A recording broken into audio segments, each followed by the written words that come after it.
Nigel Farage has once again shaken up the political landscape with an explosive declaration that has left Westminster in chaos. Speaking at Reform UK's South East Conference, Farage torched any possibility of collaboration with the Conservative Party, branding them dishonest and a dying party. His scathing assessment has not only sent shockwaves through the Tory camp, but has also solidified Reform UK's position as the fastest-growing force in British politics. Before we get into the full details of this escalating feud, check out this clip of Farage outright laughing at the idea of working with the Conservatives. 2025, the right is split. You're doing well in the polls now. You're tied at 25 points each, according to one poll. Other polls say on average are just behind the Tory party in third place. Why not do a deal with the Tories? Why not unite the right, Nigel Farage? You're too old, Chris. You've been around too long.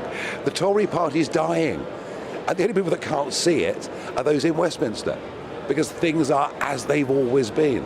Get out into the country. The party is dying. We've not reached the floor for the Conservative Party by a very, very long way. I'm obviously delighted that we've made that breakout moment, that we're now showing ahead of them in the polls, and I reckon that gap will continue to widen. And I wouldn't do a deal. No, hang on. I wouldn't do a deal with people that have been so dishonest so often with the electorate.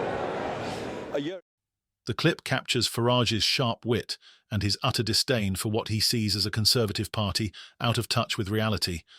But that's just the tip of the iceberg in this saga, which threatens to upend the political status quo.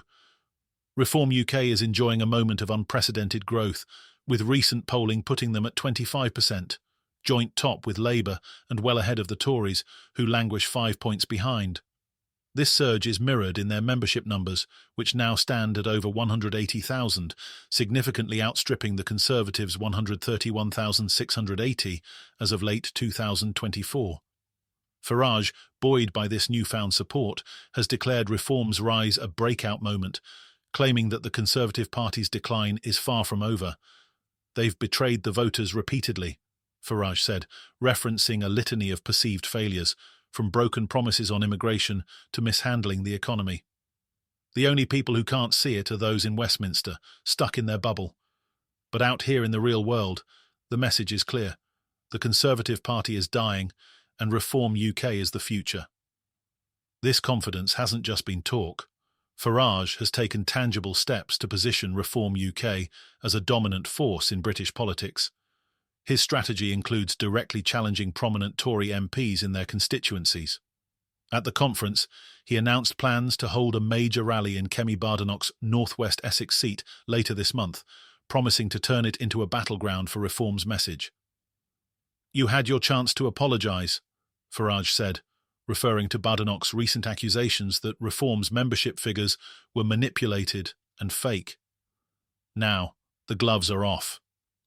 Badenoch, for her part, has hit back hard. The Conservative leader accused Farage of theatrics and insisted that the Tories remain the only party capable of leading Britain through its current challenges.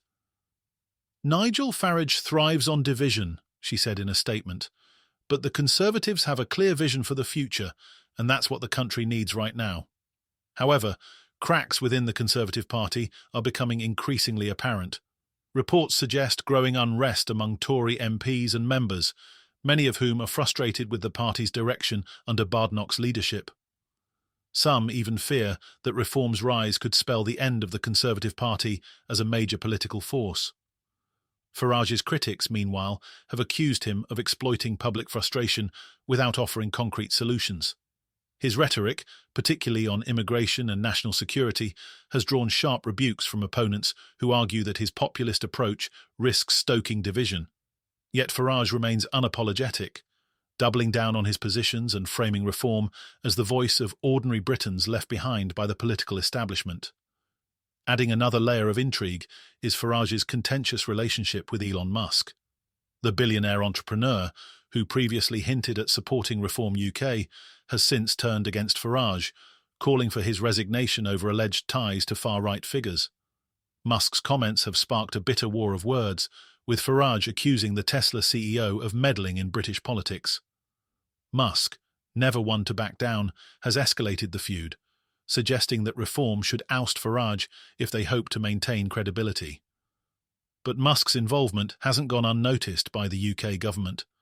The Home Office has reportedly stepped up monitoring of his social media activity, fearing that his posts could incite division and spread misinformation. A senior official warned, "Britain's democracy isn't a playground for foreign billionaires." Despite these controversies, Farage's focus remains on building momentum for Reform UK. He has outlined ambitious plans to challenge Britain's two-party system, suggesting that the next general election could be a turning point. "We're not here to play second fiddle," he declared at the conference. "We're here to lead." Farage's rise has also sparked significant shifts in the broader political landscape. Labour, which remains tied with Reform in the polls, has been watching the populist party's ascent with growing unease. Keir Starmer, aiming to project stability and competence, has largely refrained from directly addressing Farage's attacks, focusing instead on presenting Labour as a centrist alternative, but not everyone in Labour has stayed silent. Darlington MP Lola McEvoy recently waded into a separate controversy involving Musk, suggesting that a Labour government could take drastic measures against his platform, X, if it fails to comply with the Online Safety Act. "The laws apply to Elon Musk as much as they apply to anyone else," McEvoy said, echoing growing concerns about the role of social media in shaping political narratives. Meanwhile, Farage's comments about the potential return of Shamima Begum have added yet another layer of complexity to the political debate. While he expressed reluctance to repatriate Begum and other ISIS affiliates, he acknowledged that changing conditions in Syria might force Britain to reconsider its stance. The remarks have drawn sharp criticism from both the Conservatives and Labour, with Kemi Badenoch declaring, "A Conservative government led by me will never take back terrorists who have been stripped of their citizenship." Despite these controversies, Reform UK continues to gain traction, with Farage's leadership credited for revitalising the party. Since his return as leader in mid-2024, Reform's membership has grown by an astonishing 300%, cementing its status as a serious contender in British politics. But the path forward won't be without challenges. As Farage seeks to capitalise on Reform's momentum, he'll need to address the growing scrutiny over his leadership and policy positions. Meanwhile, the Conservatives and Labour are gearing up for a fight, determined to hold their ground against the rising populist tide. The battle for Britain's political future is only just beginning.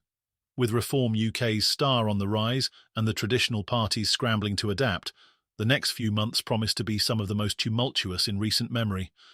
Will Nigel Farage's gamble pay off, or will the establishment find a way to counter his insurgent campaign? One thing's for sure, British politics will never be the same. What do you think of Farage's latest remarks? Are the Conservatives really a dying party, or is this just more political grandstanding? Let us know in the comments below, and don't forget to subscribe for all the latest updates, because this drama is far from over.